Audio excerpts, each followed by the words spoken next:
The King's Torah, a settler rabbi, publishes the complete guide to killing Gentiles who threaten Israel, including children and babies. Are such calls harmless, or do they drive official policy and manipulate the masses? Actions that killed and injured women and children and men in their homes. Political people may say whatever they want. The problem is not political but religious. With a minute, people are becoming religiously fanatic. Reason is becoming irrelevant.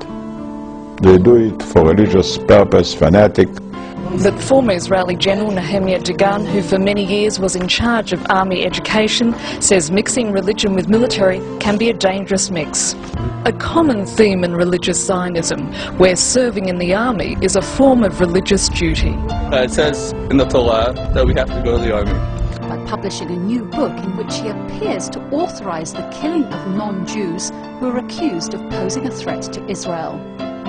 The book, called The King's Torah, contains quotations from the Talmud, a scholarly Jewish text, to which the rabbi adds his own opinions and interpretations. In a chapter entitled The Killing of Gentiles in Wartime, the rabbi writes, "In any circumstances where the presence of a Gentile causes danger to Israel, it is permitted to kill the Gentile." In addition, he says, in cases where there is a strong suspicion that someone will continue persecuting Jews, it is permissible to kill him, even if at this moment he is not actively persecuting.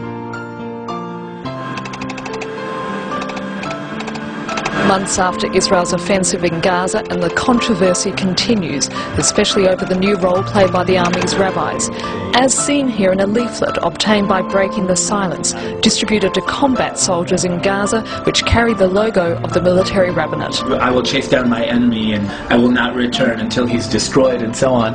That's as religious biblical reference as you get. We don't care what the world thinks about what our land is or what our land is not. You don't care what the world thinks? No. Why? Because we are a chosen nation, and the world knows that. And God promised us Jerusalem. Jewish historian Tony Jutt wrote in 2006, on Israel's 58th birthday, that the country was curiously immature and, quote, consumed by a brittle confidence in its own uniqueness, certain that no one understands it and everyone is against it, and full of wounded self-esteem, quick to take offence and quick to give it, end quote. Less than 2 hours after the families are evicted, the Israeli police help more than 20 Jewish settlers move into the now empty properties. And in this war, the Palestinians in Gaza have nothing.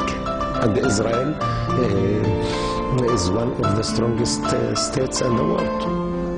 For example, instead of having a guard sitting on the wall with Gaza that will shoot at any Palestinian that comes near to the wall, they have a special